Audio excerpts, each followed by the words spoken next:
happened was there was a club explosion, and nobody can deny that. There was a time when there were about 200 good comics and 8 clubs for them to play it, and then suddenly there were 1,600 clubs and still 200 good comics. Hey everybody, and welcome to Top 5s with Don SILL. I'm your host, Don SILL, and we got another great Top 5 in store for you today. It's a Top 5 80s boom comedians. Such a great decade for stand-up comedy, and so many great comedians. We're talking legends, icons, all from one amazing decade. Joining me today is the hilarious comedian and writer, Jim MEDRINOS. He came up through the 80s boom, and he knows a thing or two about stand-up comedy. He even hung out with Sam Kinison and Bill Hicks. Doesn't get more 80s than that. I know I don't even really look like a comedian. I look more like a cross-country driver who kills hookers in truck stops. I know this. And as always, everybody, don't forget to subscribe, like, and comment below. We want to know what you think and what your top 5s are. But without further ado, here we go with me and Jim MEDRINOS with the top 5 80s comedians. All right, I am here with Jim MEDRINOS. Jim, how's it going, man? Hey, pretty good. It's I think you might be the last Zoom of the pandemic. I'm still going strong. Yeah, I'm still doing the Zoom thing. You can still reach people from all over the place a lot easier, not in studio. But I'll admit I'm glad I didn't have to drive into Long Island for this. Not that I wouldn't have done it, but I'm glad I didn't have to. Right on. I'm so happy that you joined me for this because I know you're a stand-up aficionado. You know a lot about the history of stand-up comedy and all of that stuff. And when it comes to the 80s boom, I oftentimes think it's one of the most important decades of stand-up comedy, maybe even more than like the 60s, which was kind of like the changing of the guard, and then the 70s when clubs started opening up. But the 80s, I think, is really vital because it was a make or break decade, so to speak. It's kind of the decade that turned comedy from an art form into an industry. It made us, there was always stand-up comedy, but there was never the stand-up comedy industry, like the music industry. And then in the 80s came, and we suddenly became the music industry.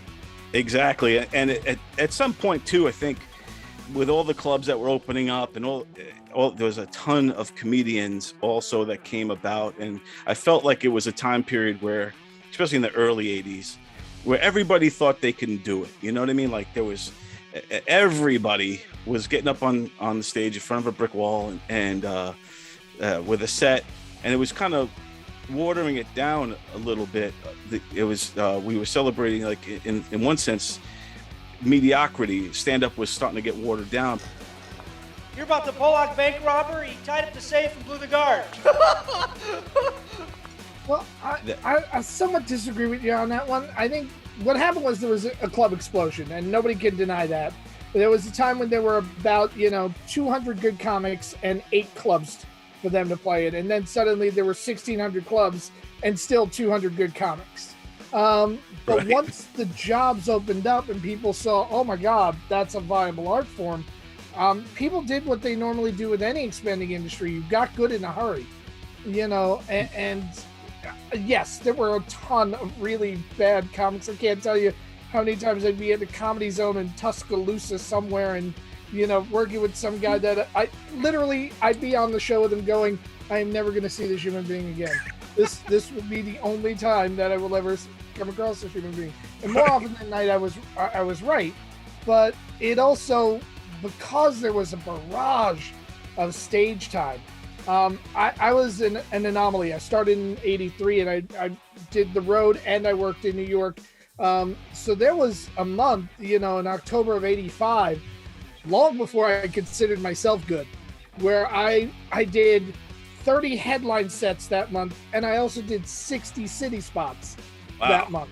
Wow. So you're sitting there and you're going, I got a lot of practice. You get good in a hurry when you're on stage that much. Yeah, that's one of the beauties of it, was there was so many places to work.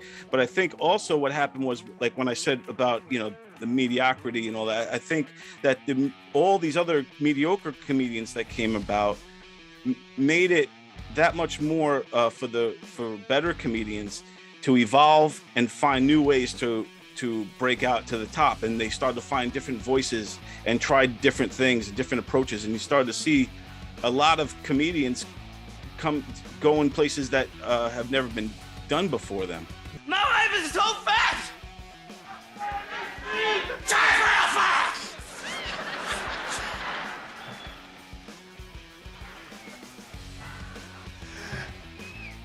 I don't have a joke for everything, you know! Comics working arenas, comics working, gigs that nobody had the earthly right to do. I did a Christmas party in the 80s at NASA's Command Center in Cape Canaveral, Florida, where I'm on the floor where they announced that people were on the moon, and I'm there like, this is unreal. That's awesome.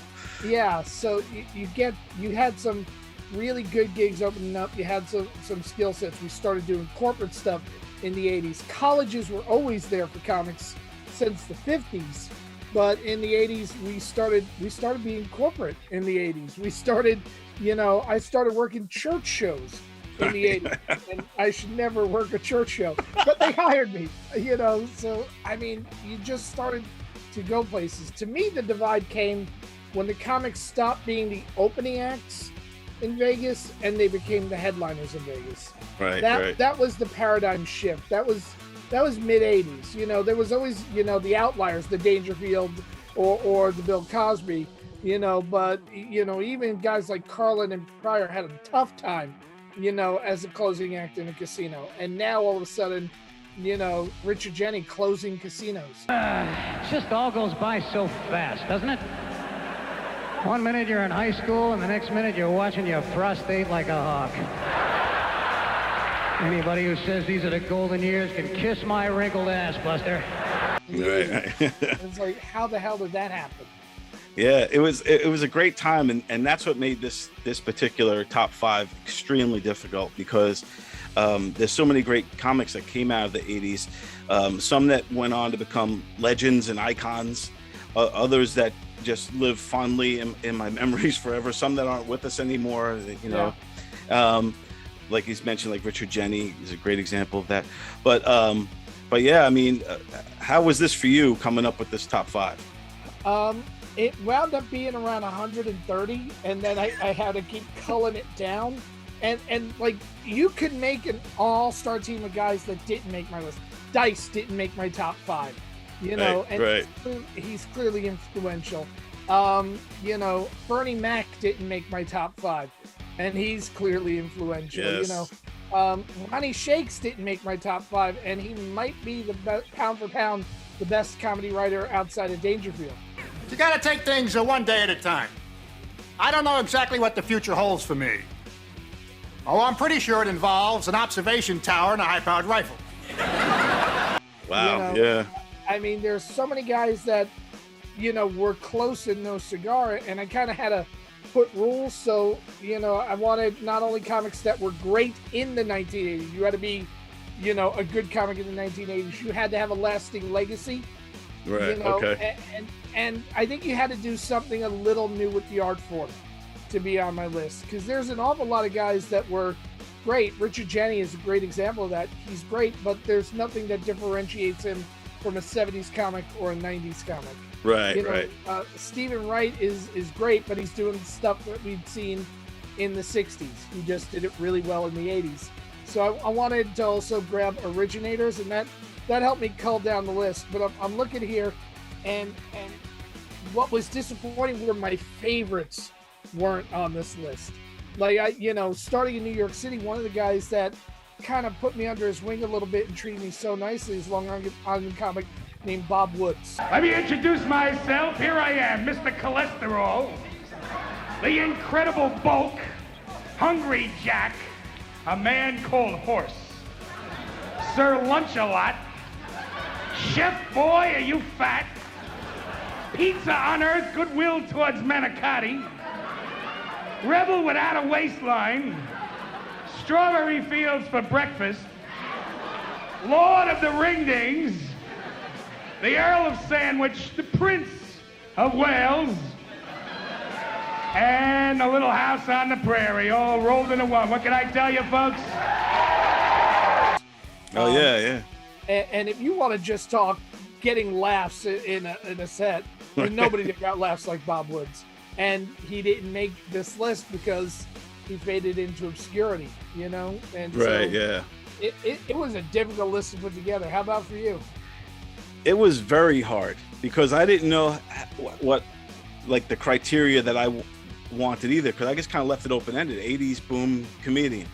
And when you think about the 80s boom, you're thinking like, you know, everybody from like, you know, like from Roseanne, you know, who to me is, you know, changed the game in a powerhouse. Kevin Meaney, guys like that. Tim Allen. These are all Ellen DeGeneres. These are all comics. Eddie Murphy. Yeah. Eddie's actually made it onto mine. But so yeah, that was where. So then I said to myself, okay, you know what? I'm just going to go with my favorite comedians from the era, comedians that meant something to me personally, you know. So that's kind of how I took it, because if I was to weigh them out by stats and stuff like that, it would be impossible, because so many great comedians came out of there. So and you know, it's just such a great time. That's the time period where I was a teenager through the 80s, and that was when I fell really truly. I always loved stand-up since I was like a little kid, but that was when I was going to clubs and getting to know the comics and becoming a real full-on nerd of comedy. So all those 80s boom comics are always near and dear to me. I'm happy-go-lucky. Women call me plucky. I don't care. It's also hard for me because having started in 83, I have a relationship with so many people that I had to take off the list, and a relationship with so many of the people I left on the list. That's what's cool.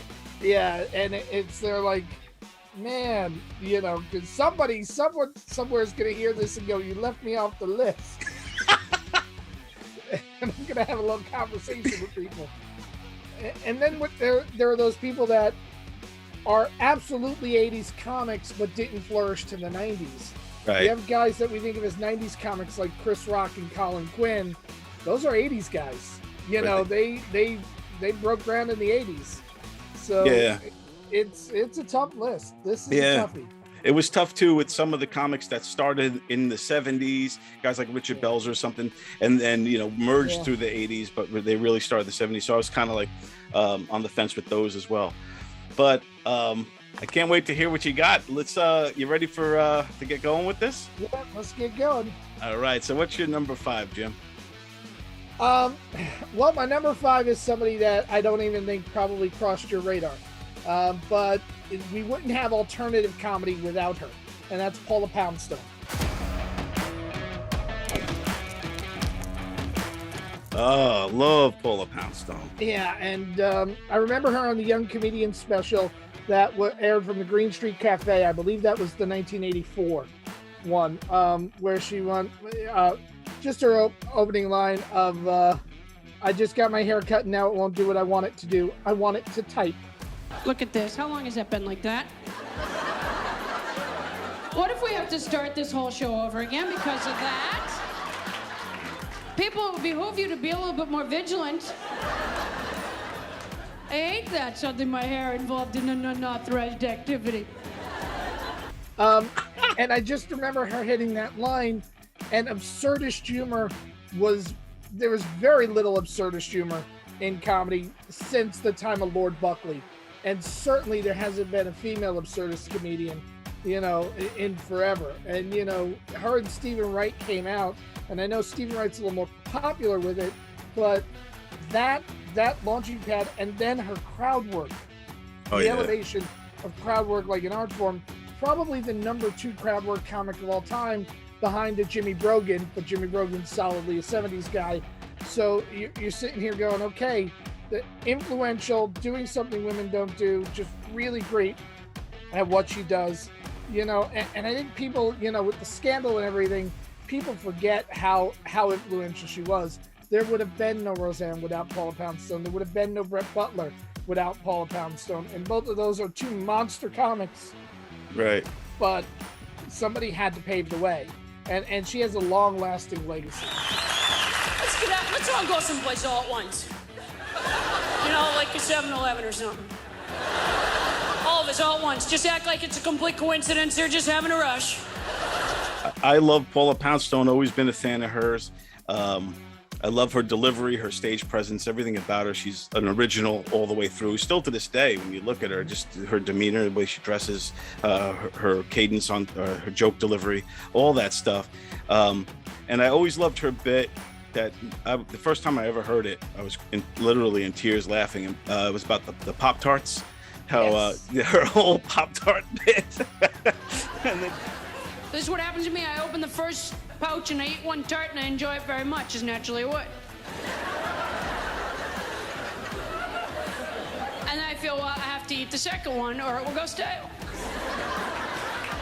Well, now I've eaten two and it's no longer just a snack, it's a meal. I figure I may as well eat two more. and then she's like, you know, before you know it, she ate the whole box of them. It's just genius. And she is super clever, like you said.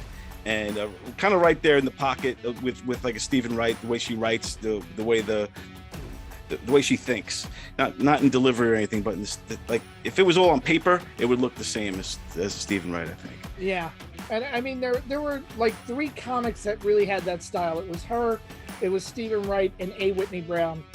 That's a nice metaphor. I love metaphors. They just come to me like.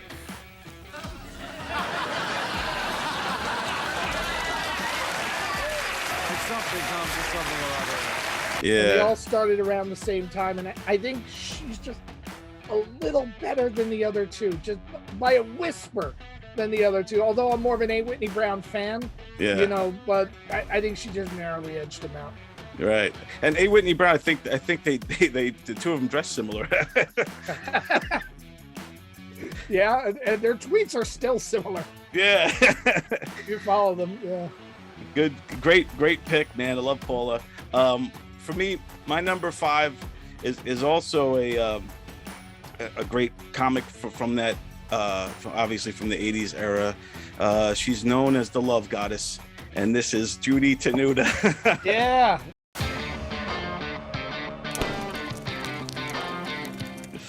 Strong pick.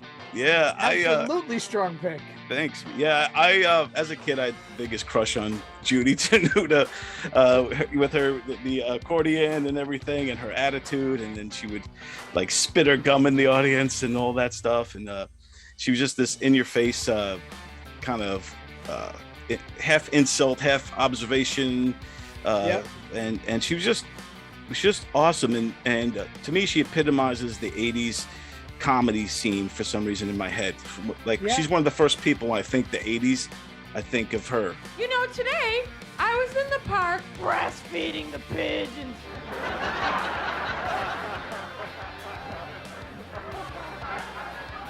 I'm the Earth Mother. I want to give.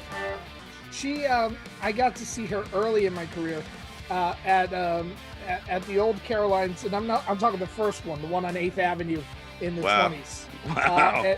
And it was her, and she was opening for another comedian called Pudgy. I don't know if you remember Pudgy. Yeah, I remember the name for sure. Pudgy was the female Don Rickles. I mean, it was just almost a rip off that. Do you not agree? I mean, people are funny. Correct, sir? Oh, you're like a hemorrhoid. You don't loosen up at all. I mean, come on. And I just saw, you know, Judy Tenuta, and then about 6 months later, I saw the tour she did with Emo. And that tour, the Judy Tenuta Emo Phillips tour, was just mind-boggling. It literally was the closest you could get to taking acid and going out, you know, to a show without actually taking the acid. That is a perfect pairing for a bill. Oh, yeah. Judy and Emo, yeah. Yeah, it was a wonderful tour. That's awesome, man.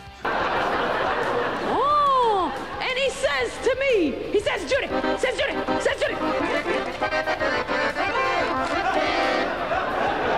he had an accordion too. Yes. Right, so who do you got for number 4, Jim? I want really obscure for number 4. I don't believe he made it out of the 80s. He might have died in the early 90s, but Rick Aviles.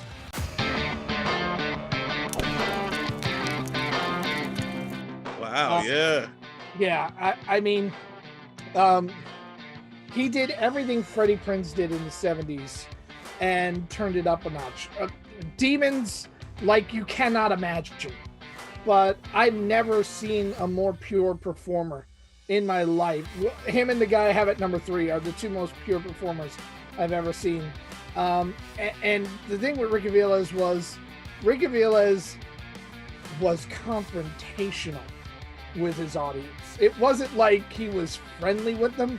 It really was. I mean, up until, I saw Rick, I saw comics that really wanted to make the audience their friend. And Rick just bitch slapped the audience. I was thinking about things to talk about, and we do all have roaches. I mentioned that before on another show. Even the rich, except they call theirs roches. He's got a lasting legacy with I'm sorry, but most of the Latino comics are basically lip syncing bits that he used to do. Right, yeah. And, his stuff was original. It was unique. He was great on film as well. Unfortunately, not as much tape survived of Rick because he did as much acting as he did stand-up. So you got a lot more acting tape on Rick than you do stand-up tape. But I worked a weekend with him at Grandpa's on Staten Island, which was not a nice room. And the audience was heckling him, saying horribly racist shit. Damn. And he ended by doing a Shakespearean monologue that wasn't even funny. And then just said thank you and good night. I mean, he was that confrontational to the audience. Yeah. I believe I seen him. Did he ever open up for Jackie the Joke Man? I feel like I seen him in Bayshore open up for Jackie Joke Man, and he wasn't on the set that I saw him on. He wasn't confrontational, but he was funny, and like you said, I recognized him from the movies. I think he was in like Ghost and movies like that. He was like the bad guy. Oh yeah. He killed Patrick Swayze, man. He did, and for that alone, he should be on the list. Just take the money. Just leave it. No, Sam! You son of a bitch!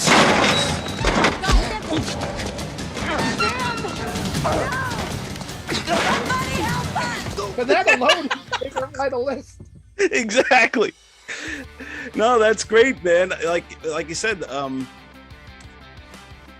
glad you mentioned a guy like him because these are the kind of comics that kind of go under the radar, like you said, and people, if people do remember who he is, they'll might more remember him from his acting and from Ghost and other parts, and they won't realize that he was a comedian who was combative, and he was just good at what he did.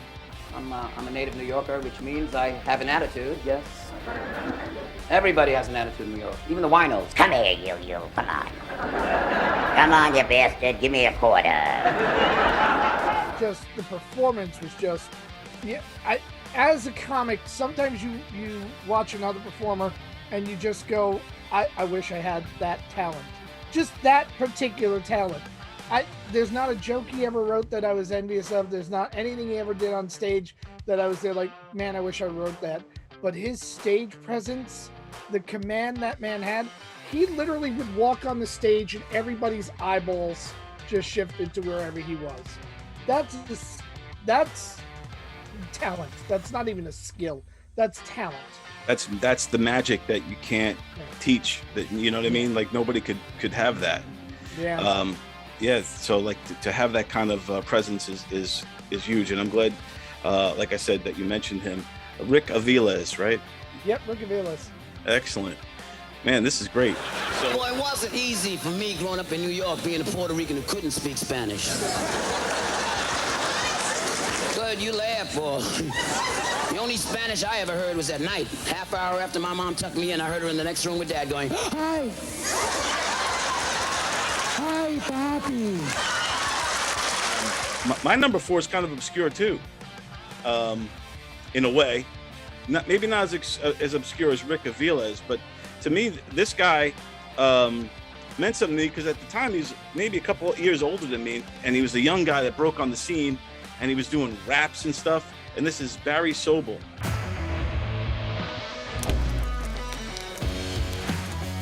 Yes. Oh, yes. I always loved Barry Sobel. You know, he the King Kong balls. I thought you said ping pong balls, and he was this kind of frat boy style hip hop. You know, I'm not the Beastie Boys or Run DMC, and he had that whole rap he got, or some comedian named Shecky. I'm the motherfucking king of. So anyway, so he would go on and do all that stuff. And I'm the king of jokes. There is none more funny. If this is Las Vegas, you'd be throwing money. Yes. I mean, yeah.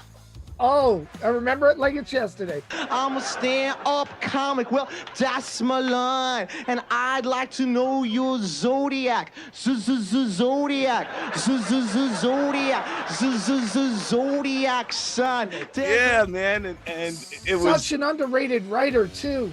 Yeah. I mean, his bit on stereotypes.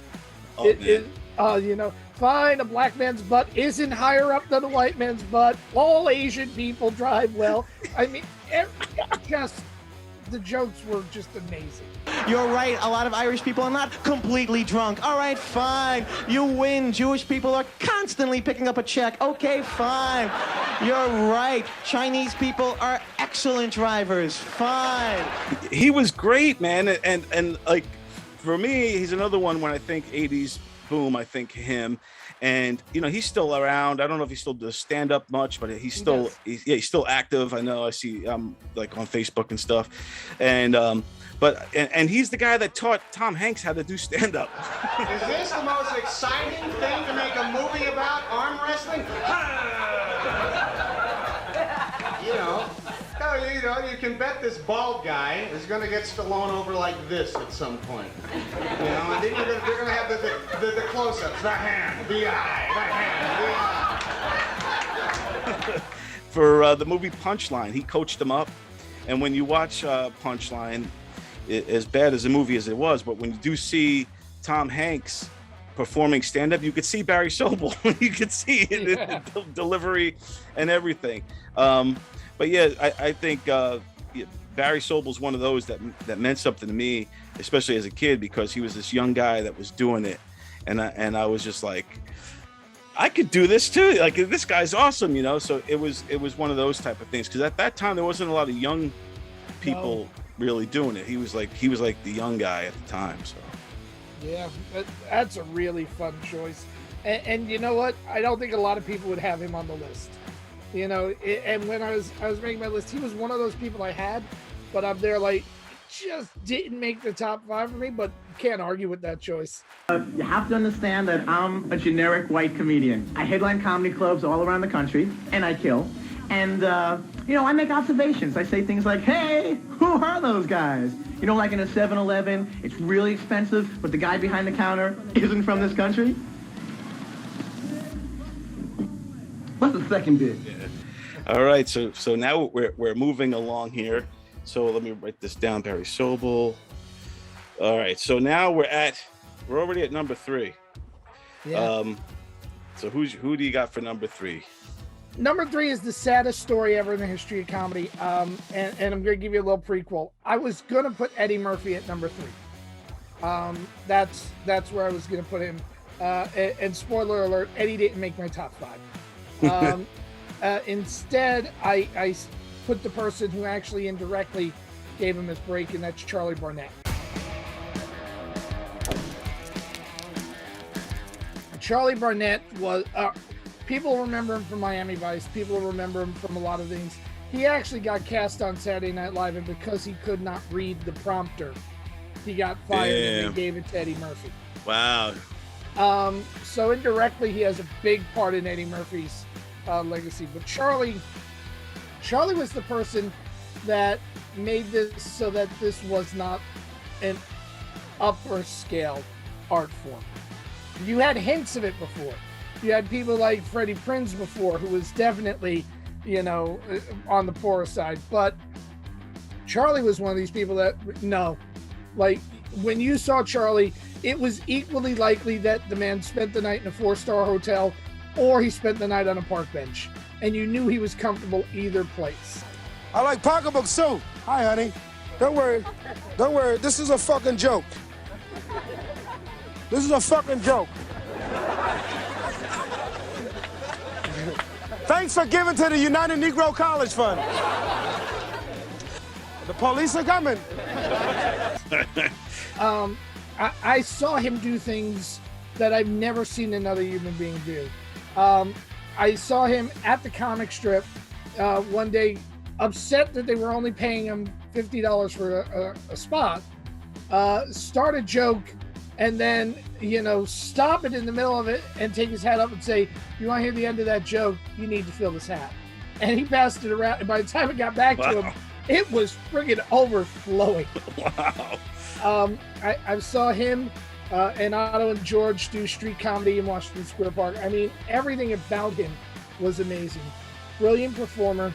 He is a clinic on timing, performance, and connection with the audience. All those things that say this can never be taught, you can learn it watching Charlie. A 90-foot white whale named Moby Dick. Shit, I'll show you what a fucking Moby Dick really looks like. Wow. A better performer than Eddie, in my opinion. Better comedian than Eddie. Probably not as good an actor as Eddie. Eddie's definitely a better actor.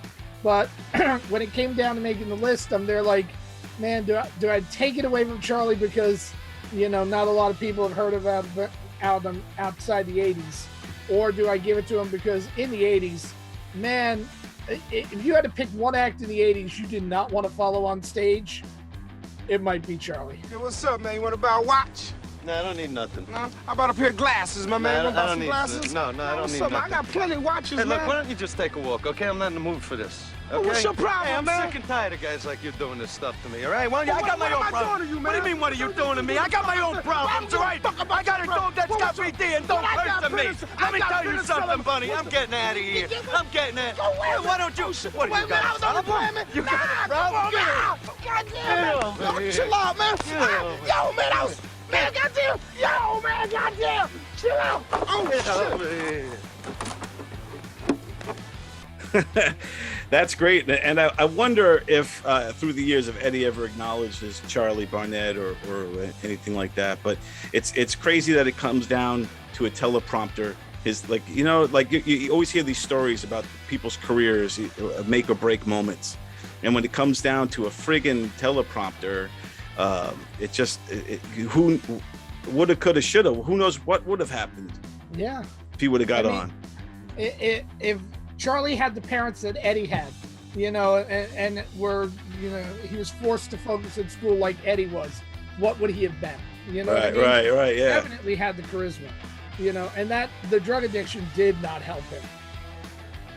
Yeah, of course. And where is Charlie still with us? Where is he now? No, Charlie passed away many, many years ago. I believe both Charlie and Rick both passed of AIDS from IV drug use. Oh, man. So that's a long time ago. The 80s got a lot of comics to drugs. Yes, exactly. That was the time. I feel like in the 90s they started, throughout the 90s, not immediately, but they started cleaning up a little bit. And the debauchery. I'm looking at my list. Of my entire list, Paul is the only one that's alive. There you go. Yeah. That says a lot, right, about the 80s. Someone needs to check on Paula now. Check on Paula, make sure she's okay. Let's give her a call. I just want to check the room for safety. Look at that. There's a big vent up there. That's if this building flips over and then floods. Which could happen because the other day my flight was on time and I found my luggage, so some weird shit has been happening. I'm loving this. This is what's so great about having you doing this, is because you're showing us different acts that, like you said, that most people wasn't on their radar. So this is fantastic. For me, my number 3 is one of my old-time favorite comedians, because of what he meant when I was growing up and what he meant when I was younger. It was like a guy from Long Island who was on Johnny Carson, and he just did all this stuff, and he was hilarious, and he was on the Rodney Dangerfield special, and this is Bob Nelson.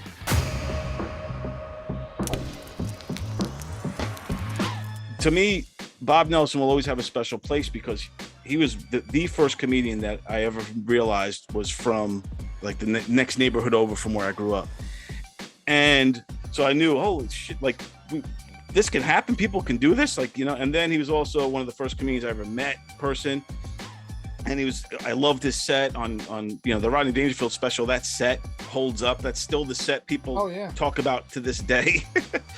Oh, first I want to show you my grandmother.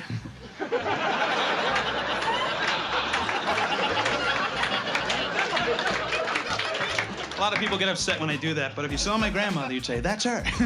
Obviously, we all know Bob right now is struggling and you know, trying to pay his medical bills and all that stuff. So, you know, if people can go over to his GoFundMe and help him out, that would be fantastic as well. But I've always loved Bob Nelson. I got to meet him a bunch of times, interview him a bunch of times. Always a stand-up guy, and hilarious.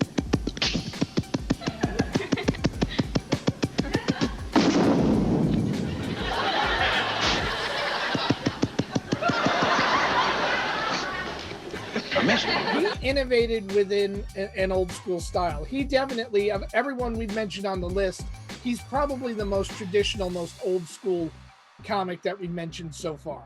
You can make a direct line between him and, as you said, Red Skelton. You can actually make, and I've had the conversation with Bob, Ernie Kovacs, a big influence on him. Yes, I can see that, yeah. You can't trust the Davy. But you never know, because they say Davy won't tell. and so what he had, and it wasn't just him. It was a lot of the Long Island guys from that era of the 80s. Him, Woods, Bartlett, Richie Minervini. What they had was a passion for the craft. What they had was a willingness to get up on stage and work a bit and work it and work it and work it and work it and try and make it great. And you know, I literally saw Bob Nelson evolve a bit over the course of 3 or 4 years. And it just kept getting longer and longer and longer, because the hallmark of Bob is he loves long bits. Football in my life. I love football. You can be playing football on the football field with a football. You know, if Bob starts a bit, you sit down, grab a beer, you're gonna be there a while. You know, especially the bird one. Oh, man. I love you. Oh, you love me? Yeah. I love you very, very, very, very, very, very much. Well, you know, you are kind of cute. Wow. Wow. You like that, don't you? Don't stop. Man, when he first moved out in the early 2000s to Brampton, you know, and he was doing the shows out in Brampton, I thought that is such a perfect place for him, because he's also a very strong man of faith. He's a beautiful human being on top of being a great comic, which you've been around comedy long enough to know that's a rarity. Yeah. You know what I mean? True indeed. But I think he suffered from the fact that he kept to himself a lot. Whereas most of the other comics, everybody on our list so far, has been incredibly social. No, Bob's set was over. Where's Bob? Not in the club, man. He took his money. He's home. He's got a family. He's with them. Right, you know? right, yeah. And I think his career suffered a little bit from that, because in the 80s, it was a party atmosphere, and everyone was expected to socialize. But I love what he did. And always wondered how come he never made the transitions to movies.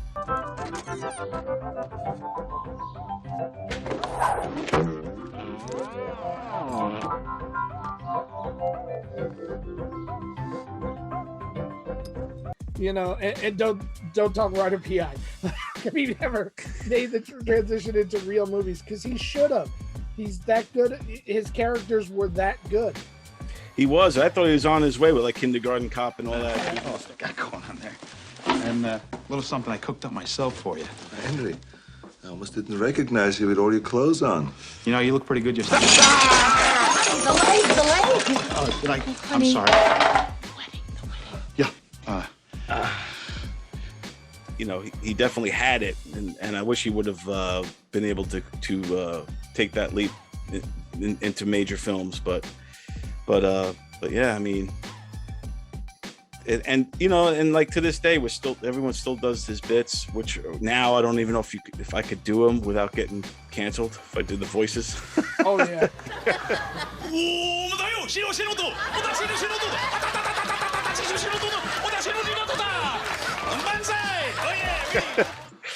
Oh yeah, there's almost none of his act that would be PC right now. And that's the irony, because he's such a nice guy. I know. You know, like, yeah. Oh man. All right. So, but if anybody is listening, and I hate to hijack this show for a few seconds, if you got even $5, donate to Bob.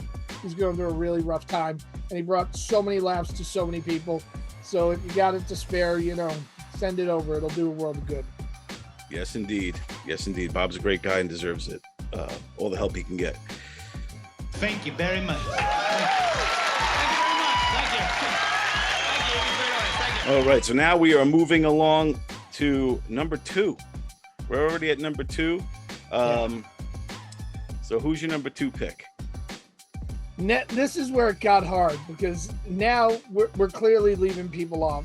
And I rotated like so many honorable mentions in here. Seinfeld was in here, wound up not making the top 5. How the fuck does Seinfeld miss the top 5? But he missed the top 5. Leno was in here briefly, and he missed the top 5. Robin Williams made it in here for a while, but then I said he's more of a 70s guy. Let's move him on to, you know, hopefully one day he'll bring me back and we'll do the 70s, you know. Yeah, for sure.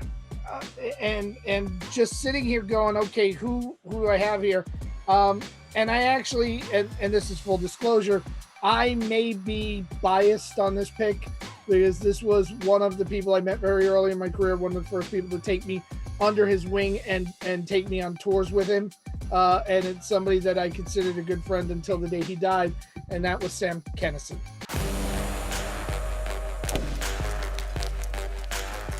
Yeah. Wow. Yeah. And to me, Kinison turned comedy into rock and roll. And, you know, everyone wants to credit Dice for that. No, it was Sam that turned comedy into rock and roll. Dice may have gotten those big arenas, but the excitement, the buzz when a comic walked on stage, that was all Sam, you know. I don't have a home. I don't have a car. I didn't eat yesterday. I had to borrow these clothes. She took it off! I was married for 2 years, and I think someone put a primal scream! His appearance in Back to School was classic. Just epic, you know. I say it! The first appearance he had on the Letterman show changed the way television's been done forever. You do me a favor?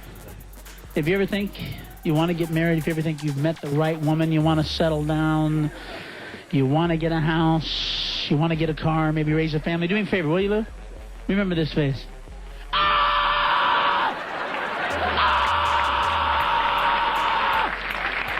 Remember it, Lou! Remember that phrase! You know, and that aggressive, in your face, you know, take no prisoners. Oh my God, it was everything. Grows out here! Nothing's gonna grow out here! You see this? Huh? This is sand. Yeah. It's sand. You know it's going to be 100 years from now, huh? It's gonna be sand! You live in a fucking desert! Get your kids, get your shit, we'll make one trip! We'll take you to where the food is! Some of my first spots, and oddly the way we became friends, I was working at the comic strip, and he would come into the comic strip and perform. And on the weekends, Friday and Saturday, they put the strongest performer at the end, which is always where he was. But on the weeknights, Sunday through Thursday, they put the strongest performer smack dab in the middle of the show. And that was reserved for Bolster, for Wolfberg. And then when Sam came, that was Sam's spot. So he would be in the middle of the show, and everyone who was on after him would call in sick. You know, Kinison, I can't make it. And I was brand spanking new, and Lucian would literally just throw me up after him, you know, just because somebody has to die, you might as well take the bullet. And it was a great way for me to learn, because it is a sink or swim moment. But it also caught Sam's eye because, you know, at one point he turned to me and goes, "You're not intimidated going on after me?" And I'm there like, I'm just grateful for the spot. I'll be honest with you. I'm young, I'm stupid, and I just want to perform, you know, but just watching what he would do to an audience. The first time I saw him, my first time seeing him on stage at the comic strip, they used to, on a Sunday night, have a 3-piece band that would play you up. 3-piece band plays him up. He gets introduced as a comic from out of town. You know, please be nice to him. You know, Sam Kinison. He walks on stage. He's got a long trench coat on. He's got glasses. He has a cane as he's getting on stage. Gets on stage. He starts playing piano with the piano player and jamming, just jamming with the piano, like a 4-minute solo to start it. At one point, the piano player got up and left him alone on the piano. He finishes, the band goes off, everyone's going crazy. And he goes, unlike the other performers you've seen here tonight, I'm a little bit different. And he takes off his glasses and his eyes are rolled up in the back of his head. He goes, "'Cause I'm blind." And the audience gasps, and then he puts them back on.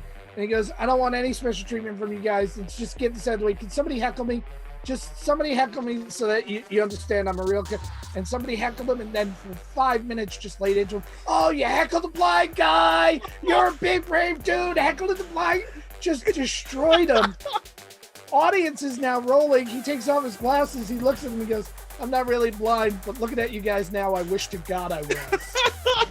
That's classic. I'm just sitting there through the first 10 minutes, and it was like watching a fighter pin somebody up against a corner and just hit him repeatedly. It literally was, I'm a big boxing fan.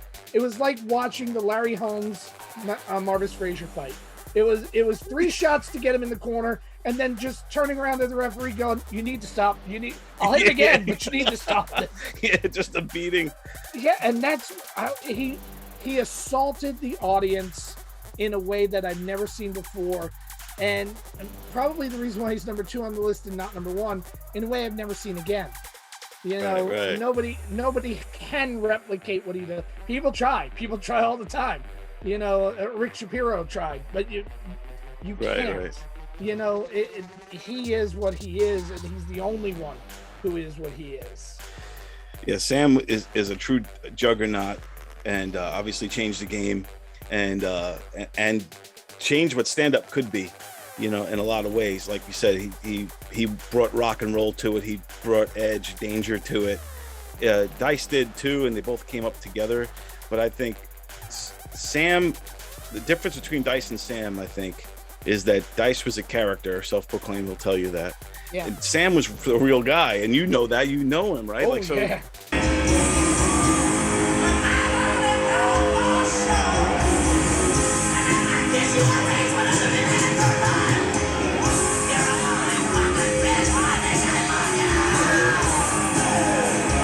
Did you ever get to hang out with him behind the scenes, like after hours? Oh, man, he used to sleep on my couch. Wow. Early. We used to work in a club called the Home Bar. 91st and 2nd. It's a mob club. And I'll tell this story because it's one of my favorite stories. I'm drinking there one night, and it's me, Sam, and his friend from Texas, Bill Hicks. Oh, wow. And we're drinking, and after 2 o'clock, they would close all the shades. It was an after-hours club. 4 o'clock, they shepherd everyone out of the after-hours club. And the owner, who's a mobster, looks at me, looks at Sam, looks at Bill, and at this time, I'm 20. I'm not even supposed to be in there. He looks at me and goes, "You're the most responsible one. Here's the keys. Lock up when you're done." Wow. And then the 3 of us were slamming tequila until all hours of the night. Holy. Sam used to, if he was too drunk to get to, he used to really crash at Eddie Feldman's house. Eddie was the one that kind of just took care of him. But when he was too drunk to get there, because Eddie lived on the west side, he'd come over and sleep it off at my house for a couple of hours. We got to my house around 6:30 in the morning. Sam fell asleep on the couch. My mother gets up for work at 7:30 in the morning. My mother was staunchly Christian, like you could not get more religious. Like she donated money to the church. She's on the wall of the church, St. Margaret's Church in New York, as a donor. I mean, just crazy religious. She wakes up. Sam pops up on an hour of sleep, like he just slept 15 hours. you know, Mrs. Medrinos, thank you so much for extending your home to me. Your son's very funny. You know, I appreciate it.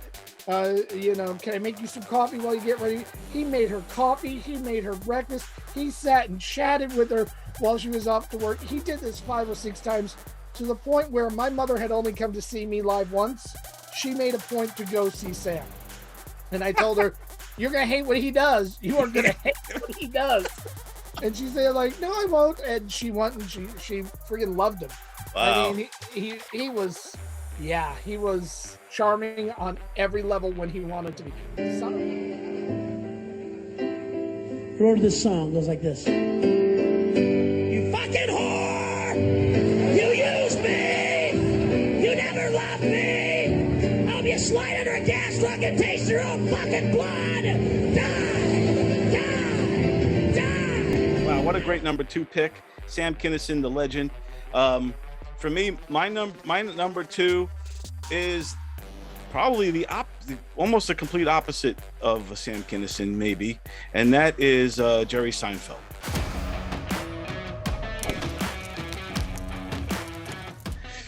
So Jerry, you know, got his start right there at the comic strip in the city. Very smart, observational, kind of polished type of a guy, which is, you know, like I said, the opposite of like a Sam, who was kind of like, you know, just came out in a trench coat and the hat and just the bandana and everything, where Jerry's more buttoned up. Did you ever notice that this? And he's got the observational style. He's got like a little bit of arrogance to him. And this is before the show and everything. This is just when he was just doing regular stand-up. He always kind of carried himself with that air of arrogance. This is a great crowd. I'm doing all right. But to me, he's one of the greatest comedy writers, stand-up comedy. He's a wordsmith. His sense of timing, his and rhythm and the words are flawless in that regard. You know, and to me, he's just one of the greats that really came out and of that 80s boom, and he affected so many people in going forward. Even to today, people still trying to kind of be like that Seinfeld-esque type character. And I think that's the most important thing about these shows. You go to a show, you're just not home. That's it. You want to go out. Isn't that the feeling? How many times do you feel that? You feel that, you know, that I got to get out, right? I got to get out. And you go out, you stand around somewhere for a little while, and you go, I got to be getting back. I've been out, I've got to get back. I've got to go to sleep, I've got to get up, I've got to go out again tomorrow. Here's kind of what ultimately knocked him out of my top 5. And it's a great pick, you can't deny it. There's 2 reasons why I got knocked out of my top 5. His major influence came in the 90s with the TV show. That's his major influence. He wasn't influencing comics in the 80s. Nobody wanted to be like Jerry in the 80s, you know. It was the 90s. Skilled beyond belief, and dear God, what a fucking wordsmith. Dear God, this man writes the hell out of a joke. Man, it's true. Men hear a drill, it's like a dog whistle. Just... You know, they go running up to that living room curtain. Honey, I think Jim's working on something over there. But he doesn't write enough of them. He spent 20 years doing the same 65 minutes. Right. 20 years.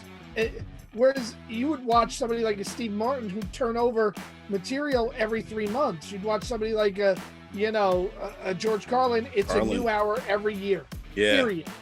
And just Jerry didn't do that. He was very old school, and I got this hour, it's perfected. If you come see me in 1982, you will see this hour. You come see me in 1992, you will see this hour. You don't live in Long Island, you live on Long Island. Long Island's not one of those places you can't get in it. We're gonna get on the train, we don't get in the train. Why do you get on? So you can get off it! You don't get on the cab, you get in the cab. What do you do with Uber? Do you get in it? No. You take Uber. And it didn't kind of change till the TV show finished. And that was all the other people on the list, just gobs of material. And even Sam, 4 albums in what essentially was a 6-year career, and Jerry was 1, and that I think that's the only reason why he got knocked out of my top 5. You can't argue with the impact, and especially if we're gonna add the TV show to it, he should probably be number 1. But I just wanted that creative mind. I would have liked to have seen him talk about more shit during the course of his career. I do agree with you now, like in hindsight, first, like with the show breaking in the 90s, and that's really what catapulted him to stardom. Even when he was in the 80s boom, he was in one of the Rodney specials also. Yeah. And I noticed him from there. I didn't even realize he was a Long Island guy there, but I always liked him. He had the sock in the dryer bit. Where does the sock go? Because socks, think about it, they hate their lives. They do. They're in the shoe. They're in the drawer. They hate it. He waits for the dryer. That's his chance, and he knows it. He was in the same one as Bob Nelson, Sam Kinison, Jerry Seinfeld, and the headliner of that one was Roseanne. Wow. Yeah. Wow. Like, if you think about it, that's the whole 80s boom in a package right there. Yeah. Just that you one. can almost take that special. That one. Wow. Yeah. I mean, and that's a testament to Rodney too, for just discovering, and having an eye for all these greats that he helped launch. But yeah, no, I see what you're saying about Seinfeld, and I do too. He was such a great wordsmith and observational guy that and when you watch his show now, coffee, comics and all that. Cars get a coffee. Yeah, when you watch that show and you see him kind of riffing, you can see it's there. Like, he still thinks that way. It's just like you said. I wish he would have had more of a repertoire of stand up, in the earlier days. Yeah, that would have been that would have been great. So I'm from Long Island. Parents live on Long Island, 30 years, something like that. Thank you. Thank you. That's way too much applause, really. It's just... And now it's time for the big one, the number 1. Yep. Who do you got, Jim? Okay, so this is somebody whose impact grows. Like, he has more fans now than he did in the 1980s. And he has more influence now than he did 25 years ago. And that's Bill Hicks. Yes. There's a once in a generational comic that comes along, and by the way, everybody who told me they love Hicks in the 80s, I knew Bill. I toured with Bill. You're full of shit. Because I have something I want to tell you, and I'm glad you've all conglomerated here tonight. Save me some breath. If people loved him as much as they said they did, he wouldn't have been over in England for the late 80s, early 90s. He'd have been here. No, what you love listening to Dennis Leary water down his bits. That's what you love. I not only smoke now, I make noise when I do it. I go. All right, just be honest and just say that he was a little too much for you. Non-smokers die every day.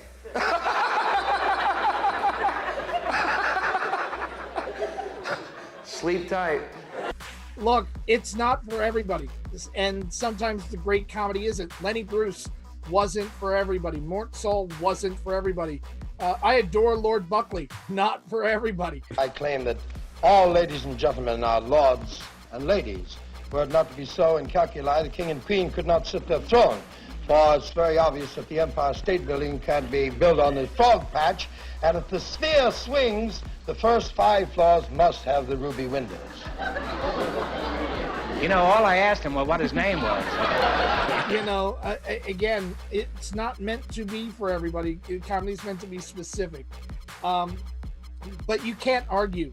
There would be, no Louis C.K. if not for him. There would be no Bill Burr if not for him. I can point to 30 guys who are today's pantheon. Hell, there'd be no Chris Rock if not for, a Bill Hicks. Because you can see Chris Rock was talking about Miles Davis is so black. And then all of a sudden you see Bill Hicks and you go, oh, I can talk about some real shit. The world is like a ride at an amusement park, and when you choose to go on it, you think it's real, because that's how powerful our minds are. And the ride goes up and down and round and round. It has thrills and chills, and it's very brightly colored, and it's very loud, and it's fun for a while. Some people have been on the ride for a long time, and they begin to question, is this real, or is this just a ride? And other people have remembered, and they come back to us, and they say, hey, don't worry, don't be afraid, ever, because this is just a ride, and we kill those people. Shut him up. We have a lot invested in this ride. Shut him up. And the impact is the Mount Rushmore kind of impact to me. You know, you talk every once in a while, not favorites, but people that have impacted this art form in a way that changed it forever. And Will Rogers changed the art form forever. Yes. You know, Lenny Bruce changed the art form forever. Number 3 on that Mount Rushmore is Bill Hicks. Supreme Court says pornography is any act that has no artistic merit and causes sexual thoughts. That's their definition. No artistic merit causes sexual thoughts. Sounds like almost every commercial on TV to me. You know, when I see those 2 twins on that Double Mint commercial,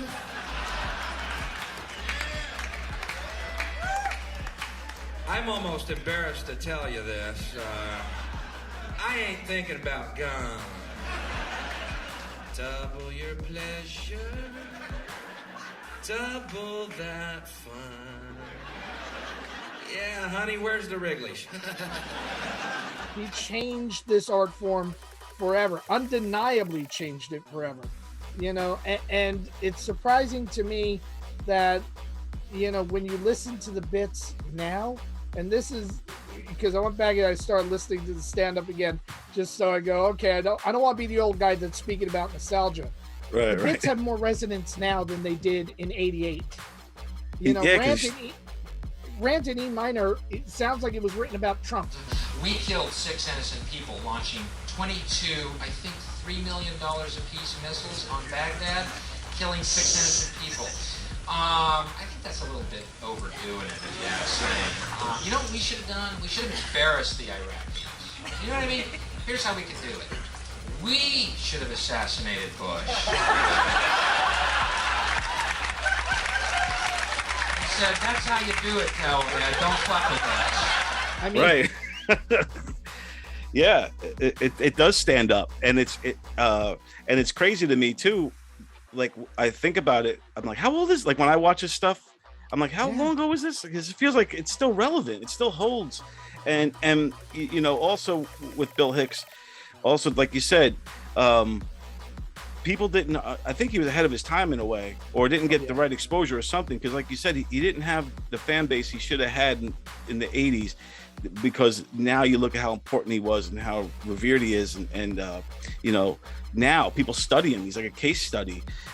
People, you know, like so many people have emulated him, like you mentioned all those other guys, but like Doug Stanhope kind of took that torch and ran with it for a while, and all these kind of truth tellers and these, you know, these guys that don't really stand on either side, I guess, right in the middle, telling you what's what. Nationalism does nothing but teach you how to hate people that you never met, and all of a sudden you take pride in accomplishments you had no part in whatsoever, and you brag about, you know.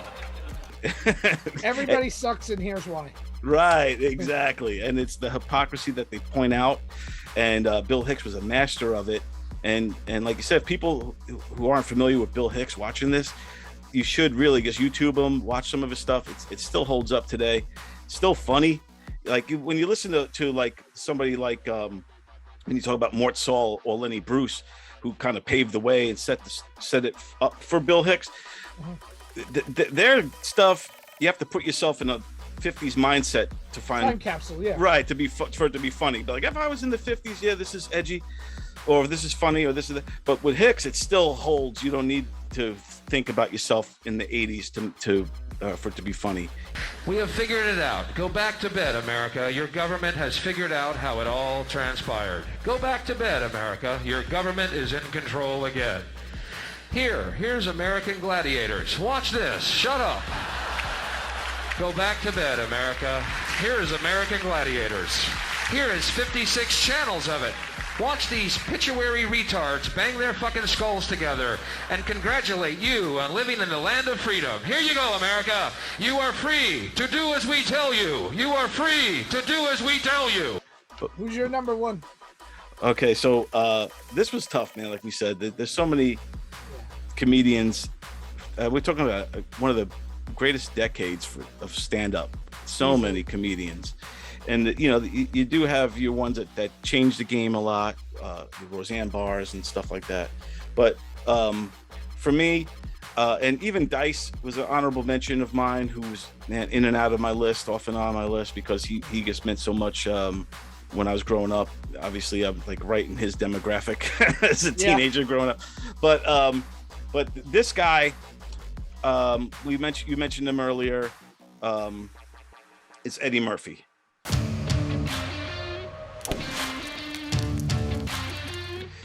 So to me, Eddie Murphy, he basically took all of his heroes and rolled them up into a leather jacket, a red leather jacket, and the rest was history. He made comedy cool. He made comedy edgy. He made comedy sexy in a way. He was like a heartthrob and all that stuff. And his material kind of ran the gamut from like some were personal, some observational. He also teetered with politics and race and homophobia and all these things. And he was just, his whole set was just, for a young guy, just, the cursing and all that. It was edgy. And to me, Eddie, he took what Richard Pryor did it and just kind of put it on, put a little extra gas on the in the car there and just took it off.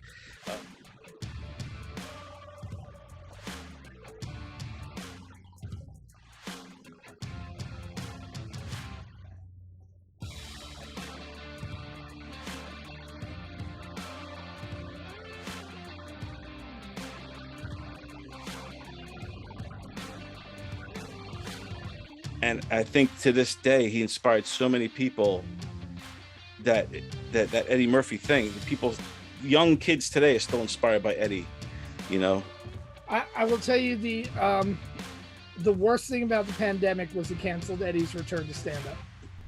I really think when I get on the stage and I start doing whatever it is I'm going to be doing, I can't see myself ruffling any feathers, because I'm going to be talking about stuff that's about my life and what I've been doing over the last 30 years. I'm going to be you get into trouble when you start talking about people and but I'm talking about me.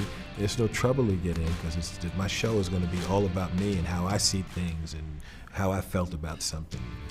Yes, true. That is literally the biggest, like, fuck me, I wanted to see that. Yeah, I agree. He was all gassed up and ready to do it. He had a great interview with Jerry on that Comedians in Cars, where he was basically saying that he's going to hit the clubs and do it again. And I was hoping he'd be like at the Cellar or something like that and just kind of working it out.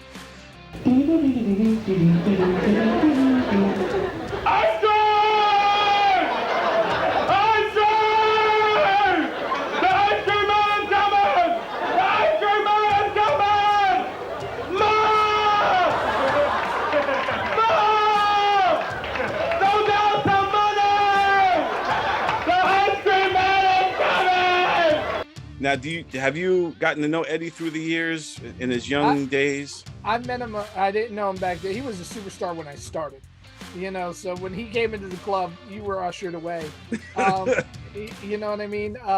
But he and I, his old manager eventually became my manager, and I'm very good, was till he passed away, with Richie Tinkin, owner of the comic strip. So, I got introduced a couple of times, and always cordial.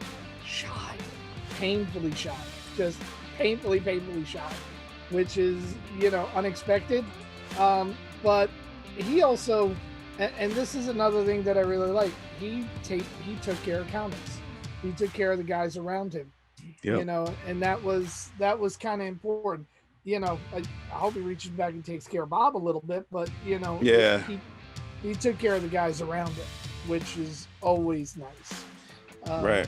And he's, you know, I'm sure, you know, if I sat down and had long conversations with him, probably got a bit more of an ego than not, because unlike most of the other guys on the list, their successes happened in the 30s when they had to work for it for a decade.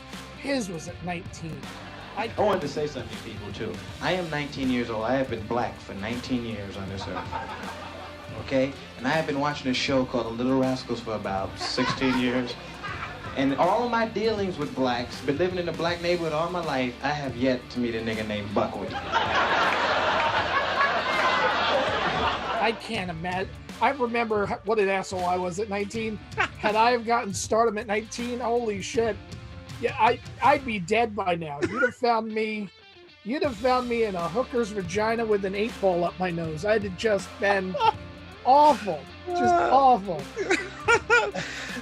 Same here, man. That's great. Yeah, Eddie, like a lot of people don't know, when Eddie first started, him, Bob Nelson, Rob Bartlett. Am I saying that right? The identical triplets. Rob Bartlett. Bartlett, the identical triplets, man. And they were a comedy trio doing their thing. They did it where? At the East Side Comedy Club, and also before that, the White House? Or? The White House. Yeah. Yeah, so Richard M. Dixon's White House. Yes, and that's where Eddie kind of cut his teeth there with those guys. Yeah.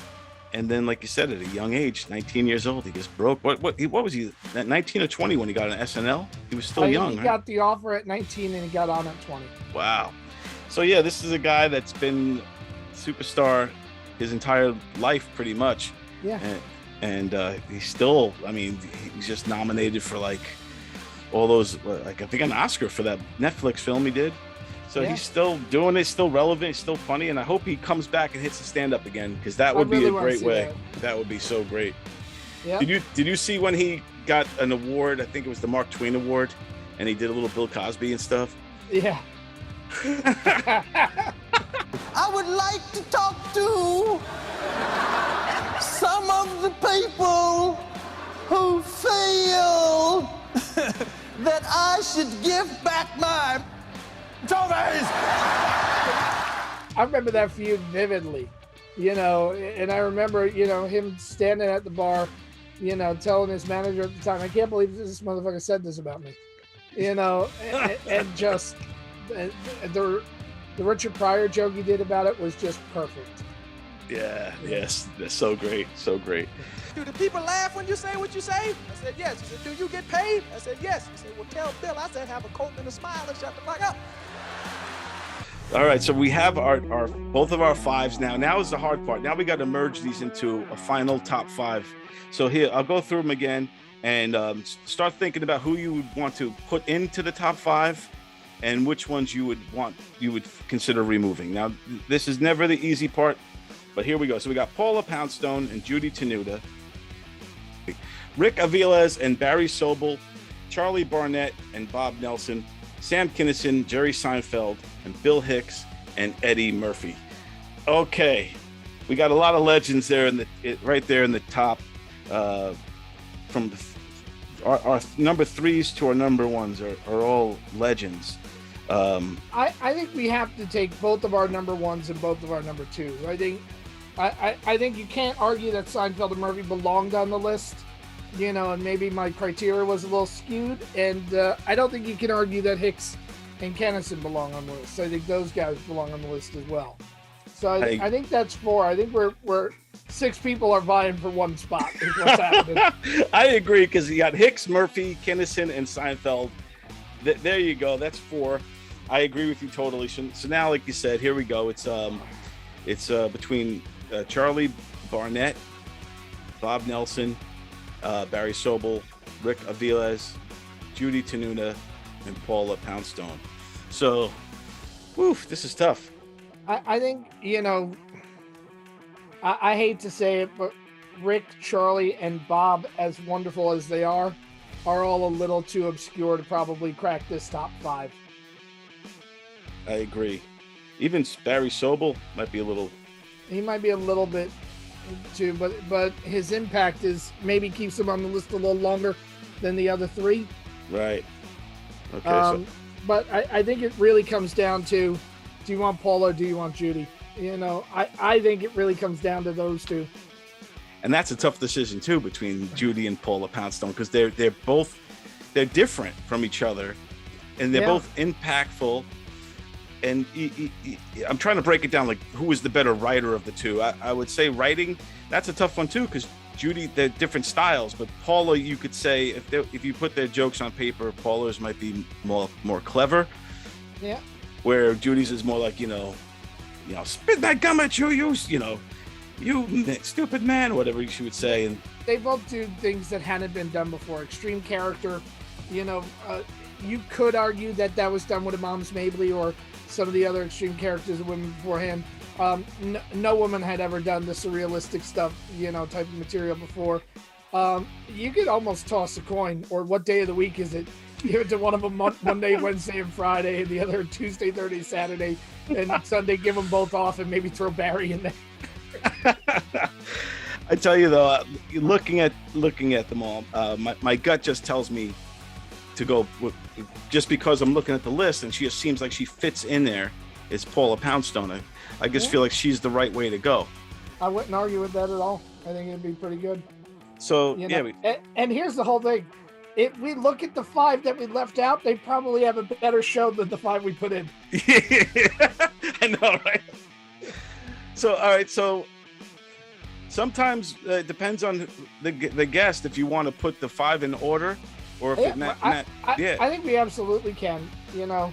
If you look at it, I think you also have to look at the context of time, and I think you have to look at the context of impact.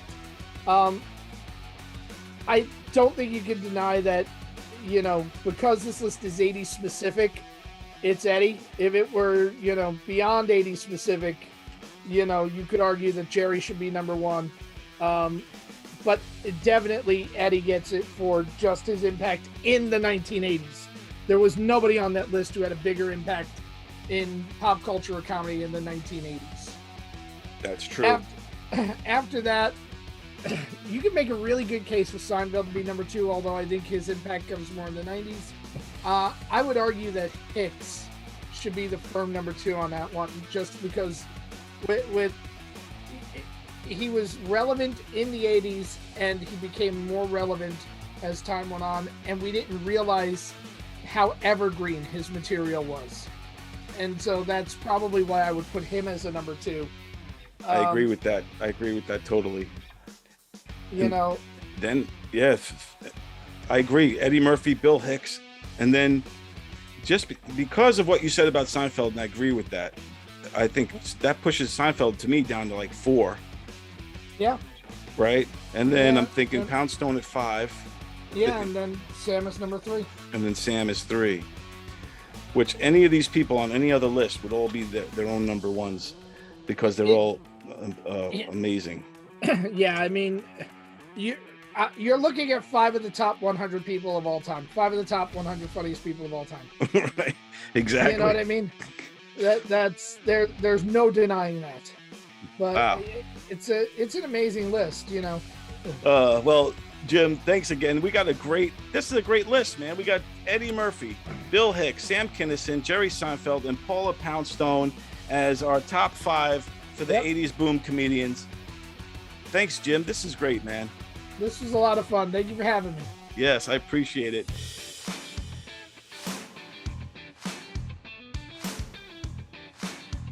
Well, there you have it, everybody. That's the top 5 80s comedians that me and Jim MEDRINOS came up with. Hope you like it. Let us know your thoughts in the comments below, and your top 5 and who we missed.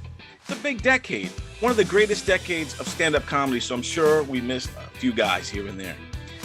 So leave that below in the comments. And as always, everybody, we'll see you next week.